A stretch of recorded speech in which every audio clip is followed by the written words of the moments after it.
Hello বন্ধুরা, আজ আমি তোমাদের কাছে নিয়ে চলে এলাম ঘরোয়া পদ্ধতিতে ঘি তৈরির একটা সুন্দর পদ্ধতি। তার জন্য দেখো আমি এখানে কিন্তু 2 বাটি সর জমা করে রেখেছি। এটা আমি 1 মাস ধরে সরটা জমা করেছি। দুধ যে জাল দিতাম সেই দুধটা আমি প্রথমবার জাল দেওয়ার পরে যে সরটা পড়তো সেই সরটাই আমি এখানে নিয়ে নিয়েছি। আর দুধ জাল দেওয়ার পরে কী করতে হবে বলো তো, ঢাকাটা কিন্তু আলগা করে লাগাতে হবে, তাহলে সুন্দর মোটা সর পড়ে। যদি তুমি সম্পূর্ণ ঢাকনাটা লাগিয়ে দাও তাহলে কিন্তু সুন্দর সর পড়ে না। তাই জন্য আলগা করে লাগিয়ে রাখবে, তারপর সরটা খুব সুন্দর পড়ে যাবে। তারপরে এই সরটা জমিয়ে কিন্তু আমি এখানে নিয়ে নিয়েছি সর দিয়ে ঘি তৈরি করার জন্য। তো এখানে একটা কড়াইয়ের মধ্যেই আমি মাখছি, এই কড়াইটাতে আমি ঘি তৈরি করব। কারণ কি বলো তো, অনেকটা ক্রিম লেগে থাকে, ফালতু ওয়েস্ট হবে ক্রিমটা। তো তাই জন্য আমি এই কড়াইটার মধ্যেই শুরু করে দিলাম মাখার জন্য। তো ফার্স্টে যখন মাখতে ধরলাম তখন দেখো একদম পাতলা পাতলা হয়ে গেল, কিন্তু না, এটা আস্তে আস্তে মাখতে মাখতে খুব সুন্দর একটা থিক ভাব চলে আসবে। তোমরা দেখতেই পারবে। দেখো মাখতে মাখতে কী সুন্দর একটা থিক ভাব চলে এসছে। যখন থিক ভাবটা চলে আসবে তখন হাত দিয়ে খুব সুন্দরভাবে ঘিটাকে, এই ক্রিমটাকে কিন্তু ফেটিয়ে নিতে হবে। তো এখানে দেখতেই পাচ্ছ থিক ভাবটা চলে এসছে। তো এখন আমি সুন্দরভাবে হাত দিয়ে এটা ফেটিয়ে নেব। দেখো ফেটানো কিন্তু আমি শুরু করে দিয়েছি। ফেটানোর পর যখন এটা বেশ টাইট হয়ে যাবে তখন কিন্তু এটাকে আবার সুন্দরভাবে চটকে চটকে মাখতে হবে। তো অনেকক্ষণ ধরেই মাখতে হবে প্রায়। মাখার পর দেখবে এখান থেকে আবার হালকা হালকা করে জল ছাড়তে আরম্ভ করে দিয়েছি, মানে দুধ দুধ মতো বেরোচ্ছে, আবার পাতলা পাতলা হয়ে যাচ্ছে। তো দেখতেই পাচ্ছ আবার কিন্তু ছাড়তে আরম্ভ করে দিয়েছে। এবার যখন এটা ছাড়তে আরম্ভ করবে জলটা, তো তার আগেই আমি ফ্রিজে 1 বাটি জল রেখে দিয়েছিলাম। ঠান্ডা জল হতে হবে অবশ্যই, তাহলে যত তুমি ঠান্ডা দেবে, ঠান্ডা জল দেবে, ততই ক্রিমটা কিন্তু ওপরের দিকে ভেসে উঠবে, তোমার তুলতে সুবিধা হবে। তো এখানে দেখো সুন্দরভাবে কিন্তু মাখা হয়ে গেছে এবং বেশ আবার পাতলা ভাব চলে এসছে। এবার আমি জলটা দিয়ে দেবো।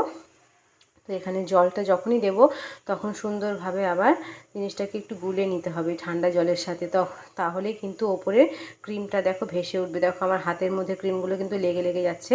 আর দেখো দেখতেই পাচ্ছ ক্রিমগুলো কেমনভাবে উপরের দিকে ভেসে উঠছে। তো যেইগুলো দেখালাম ছানা ছানার মতো, ওগুলো কিন্তু আসলে ক্রিম। এবার দেখো ক্রিমগুলোকে আমি সুন্দরভাবে জল থেকে ছেঁকে ছেঁকে উঠিয়ে নিচ্ছি। এইভাবে যখন ক্রিমগুলোকে আমি ছেঁকে ছেঁকে উঠিয়ে নিব, তো এবার আমরা দেখো ক্রিমটা কিন্তু আমরা স্বচক্ষে দেখতে পাচ্ছি। তো এবার আমি ক্রিমটাকে আবার ধুয়ে নেব। তুমি মোটামুটি 2-3 বার ধুলে পরে ঘিটা খুব সুন্দর হয়। ঘিয়ের তলার একটা থেঁতুনি নোংরা মতো পড়ে, ওরা সরটা, ওটাকে অনেকে বাংলা ভাষায় মাঠা বলে। ওটাও কিন্তু মুড়ি দিয়ে চিনি দিয়ে খেতে বেশ খুব সুন্দর লাগে। তো আমরা খাই এগুলো বাড়িতে, কারণ ছোটোবেলা থেকে আমার মা বাড়িতে ঘি বানায় আর আমার বাড়ির ঘিটা খুবই ভালো লাগে। দোকানের ঘি অতটা আমার টেস্ট লাগে না।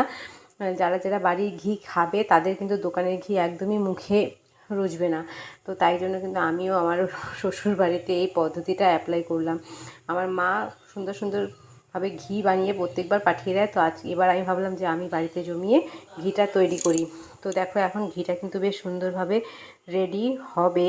তো তার জন্য ক্রিমটা কিন্তু আমি বেশ 2-3 বার করে ধুয়ে নিয়েছি। আর ক্রিমটা সম্পূর্ণ দেখতে পাচ্ছ কতটা ক্রিম হয়েছে। এবার আমি কি করব, জলটা ফেলে দিব আর এই কড়াইটা বসিয়ে দিয়েছি। দেওয়ার পরে কিন্তু আমি উনানটা ধরিয়ে দিয়েছি। প্রথমে উনানটা বেশি আঁচে দেবে, তারপরে কিন্তু উনানটা মানে লাস্টের দিকে যখন ফেনা ফেনা হয়ে যাবে একদম, তখন কিন্তু উনানটা একদম কমিয়ে দেবে, না তো ঘিটা পুড়ে যেতে পারে। তো এই জন্য দেখো এখানে কিন্তু খুব সুন্দরভাবে ক্রিমটা কিন্তু গলে এসছে। এবার যখন সম্পূর্ণভাবে গলে যাবে, একদম সম্পূর্ণ ফেনা উঠে যাবে, তখন কিন্তু আমি উনানটা একদম কমিয়ে দেব। কম আঁচে করে ঘিটা বেশ ফুটতে থাকবে। তো দেখতেই পাচ্ছ মোটামুটি কিন্তু আমার ঘি রেডি প্রায়। তো গ্যাসটা যখন কমিয়ে দেব তখনই মোটামুটি আমার ঘিটা রেডি হয়ে গেছে। তো তোমাদের কেমন লাগলো অবশ্যই তোমরা লাইক কমেন্টের মাধ্যমে জানাবে। আর ঘিটা হয়ে যাওয়ার পরে কিন্তু একদম উনানটা বন্ধ করে দেবে, খানিকক্ষণ ঠান্ডা হওয়ার জন্য দেবে, তারপরে কোনো পাত্রে ঘিটাকে উঠিয়ে নেবে। গরম যদি থাকে তখন তুমি কোনো প্লাস্টিকের পাত্রে যদি রাখো তাহলে সেটা দুমড়ে মুচড়ে যেতে পারে। তো দেখো এখন কিন্তু ঘিটা ঠান্ডা হয়ে গেছে আর কালারটা কি সুন্দর হয়েছে দেখো। আমি যখন এই জারের মধ্যে উঠাবো তাহলেই তোমরা বুঝতে পারবে ঘিয়ের কালারটা। দেখছো কি সুন্দর গোল্ডেন কালার হয়েছে, দারুণ, একদম পিওর ঘিয়ের মতো। আর আমি চামচ দিয়ে আস্তে আস্তে উঠাচ্ছি, এইভাবেই উঠাই।